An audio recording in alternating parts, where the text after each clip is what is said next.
Kan bahasa itu kan ada dua, Ya. bahasa lisan, bahasa tulisan. Nah, jadi sejak abad ke-16 ya, orang Bangka itu sudah mengenal bahasa tulisan menggunakan Arab Melayu, bukan menggunakan Latin.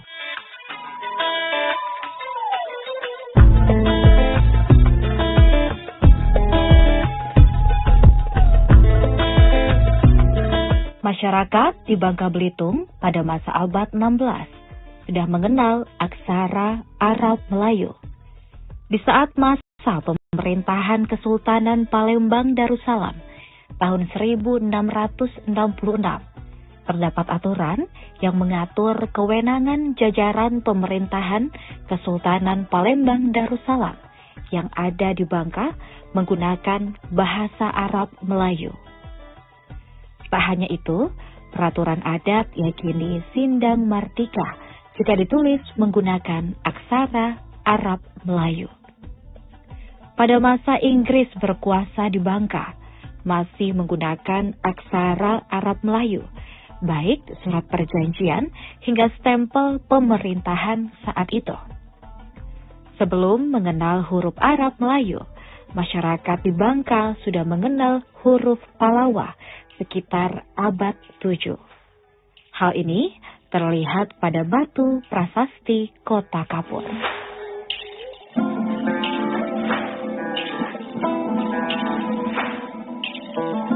Sehat selalu. Alhamdulillah. Masih segar bugar. Segar. Saya lihat ini apa? 0 km. 0 km. Bangka, kemudian arah barat sama utara. Sungai Utara, Sungai Let Belinyu. Nah, barat Jebus. Barat Mentok. Jebus Muntok. Nah, saya ini berdiri pas di barat laut. Barat Laut Jadi berarti ini daerah mana? nih? Barat laut, utara, timur laut, timur kan, tenggara, selatan. Nah, anak-anak sekarang nggak paham lagi arah itu. Sumatera kan. Padahal ini Nah. ada lagunya dulu kan? Iya. Timur Tenggara, Selatan, Barat, Udahnya, Daya. ya. Nah, ini barat laut ini kalau dalam bahasa Bangka itu disebut dengan melala. Melala. Melala. Arah mana? Melala. Melala itu artinya barat dengan utara. Itu melala. Makanya di bagian utara Pulau Bangka itu ada nama tanjung, namanya Tanjung Melala. Tanjung Melala. Melala. Di tanjung yang terletak antara barat dan utara Bangka.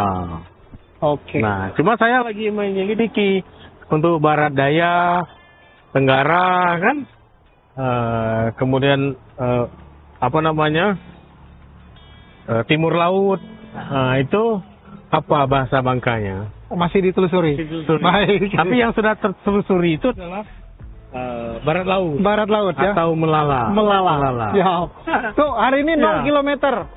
Hari ini kita akan ngobrol-ngobrol soal Arab Melayu. Ya. Dan hari ini di belakang kita memang ada koin yang kalau saya baca Haza Fulus Pangkal Pinang. Ya, Boleh cerita tidak? Secara garis besar ini kan contoh satu dari sekian banyak contoh Arab Melayu yang ada di Bangka Belitung. Iya. Kalau sejarahnya Arab Melayu Bangka Belitung itu seperti apa? Atau dari kapan mestinya?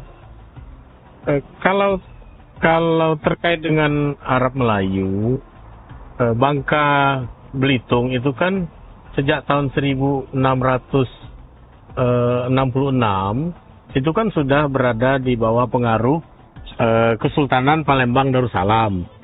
Ya. Nah, jadi sudah berada di bawah pengaruh Kesultanan Palembang Darussalam, dan aturan-aturan adat, hukum adat itu ditulis menggunakan huruf Arab Melayu.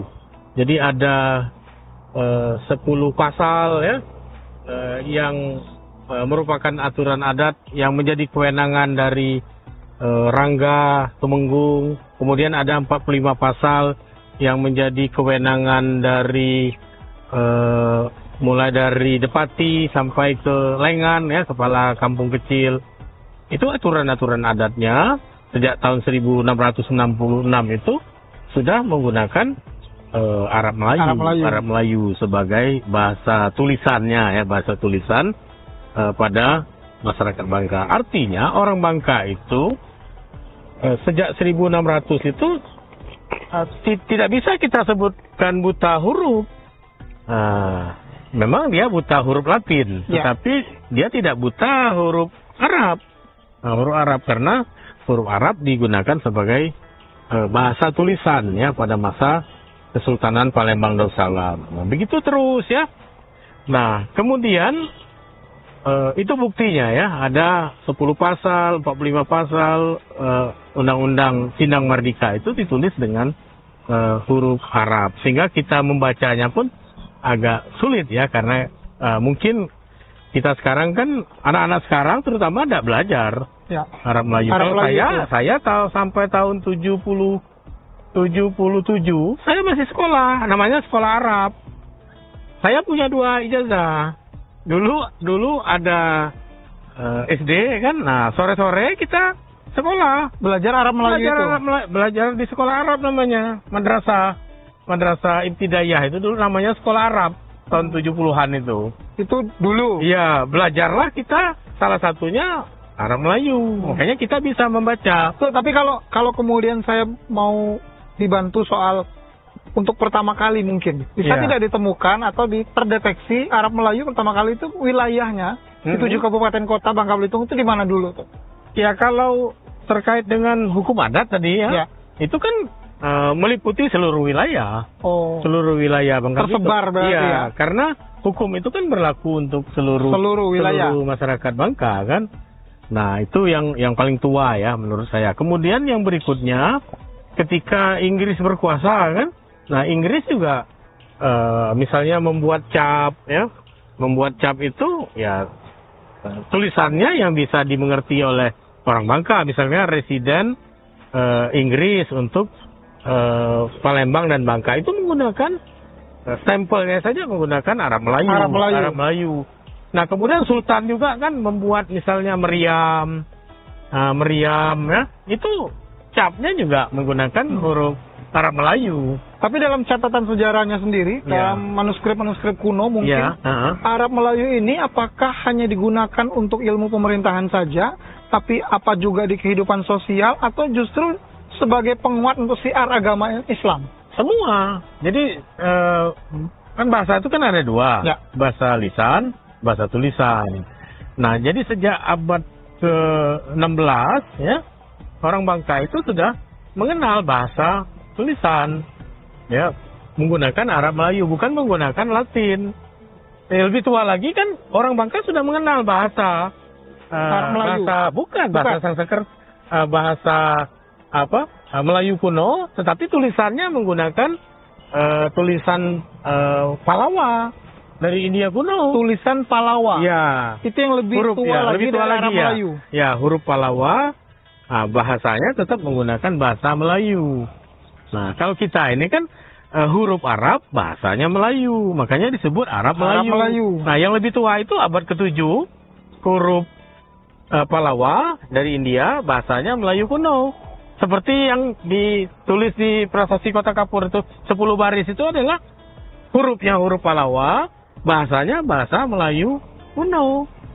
Dan itu ada di kita? Ada. Di museum itu kan ada replikanya. Nah, kalau bahasa Melayu tulisan huruf Arab, ya yang paling tua itu ya di undang-undang itu. Undang-undang Sindang Merdeka, kemudian surat-surat perjanjian yang ditandatangani oleh Sultan dengan POC itu menggunakan huruf Arab Melayu. Berarti Arab Melayu ini digunakan hampir di seluruh aspek kehidupan. Iya, aspek kehidupan, bukan hanya di pemerintahan. Bisa juga orang-orang Bangka bikin jimat. Jimat juga. Termasuk mungkin zamannya dulu, zamannya Dato untuk surat cinta juga Arab Melayu kali ya? Surat jual beli semua masuk pakai Arab Melayu. Iya, menggunakan Arab Melayu, bukan huruf Latin seperti sekarang. Nah, malah yang menarik itu, misal saya beri contoh, tahun 1853. Nah, Depati Amir itu nandatangani suratnya menggunakan huruf Arab Melayu. Huruf Arab Melayu. Misalnya dia nandatangan alif, Mim, Ya, Ro, Amir. Itu menggunakan Arab Melayu. Melayu. Nah, surat-suratnya juga kan pasti itu menggunakan Arab Melayu atasnya. Cuma kan karena karena dokumentasi itu harus dilaporkan Belanda ke Batavia, makanya dia salin dengan huruf Latin. Huruf Latin bahasa Indonesia, bukan bahasa Belanda. Tapi saya yakin bahwa surat Amir itu menggunakan Arab Melayu. Karena tanda tangannya menggunakan Arab Melayu. Nah, so, kalau di kita di Bangka Belitung, temuan apa saja yang masih ada sampai saat ini yang menggunakan Arab Melayu? Ya, kalau koin apa nama jalan, meriam, nama jalan, koin seperti ini kan, nah itu menggunakan Arab Melayu. Dan di surat-surat lama kalau kita cari di orang-orang tua pasti itu ya. Masih ada yang nyimpan. Masih nyimpan. Jimat itu kalau dibuka isinya Arab Melayu. Arab Melayu. Oh. Jimat itu isinya Arab Melayu. Jimat itu Arab Melayu. Tapi kalau seorang Datuk Ahmad Alfian melihat Arab Melayu ini kan mestinya kita lestarikan, kita jaga terlebih dahulu. Iya. Apa yang kemudian membuat Arab Melayu kita semakin lama makin kesini sebenarnya boleh dikatakan hampir punah dan langka? Apa itu yang membuat? Nah, yang pertama kalau dulu ya sampai tahun 70 itu masih ada sekolah Arab itu. Artinya kita masih berupaya untuk mewarisi tradisi. Tahun 70-an ya? Iya, tradisi aksara itu, bahwa nenek moyang kita menggunakan huruf Arab ya dalam komunikasi tulisannya. Nah, itu dibuktikan bahwa sekolah-sekolah madrasah ya pada waktu itu ya salah satu yang dipelajari adalah membaca dan menulis Arab Melayu. Nah, sepanjang sejarah kan kurikulum itu kan berubah terus. Kurikulum itu ganti menteri, ganti kurikulum, ganti menteri, ganti kurikulum. Nah, kurikulum kita itu kan banyak banyak kebarat-baratan.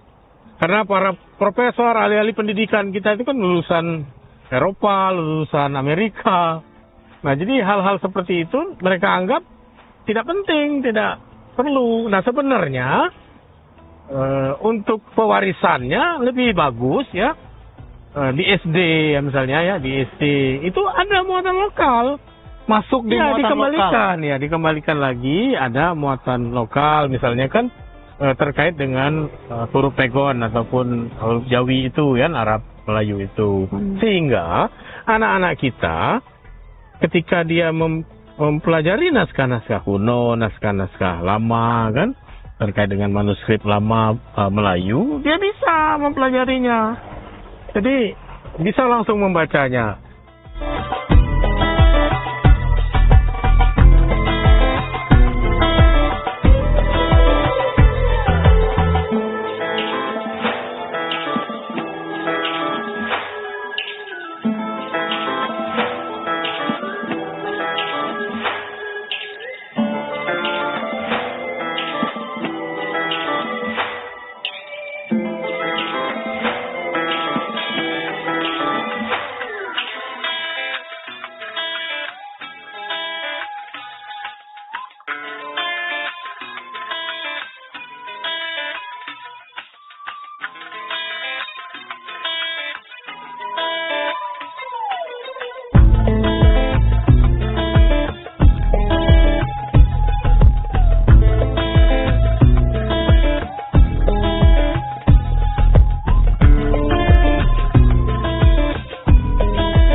Download Tribun X sekarang, menghadirkan lokal menjadi Indonesia.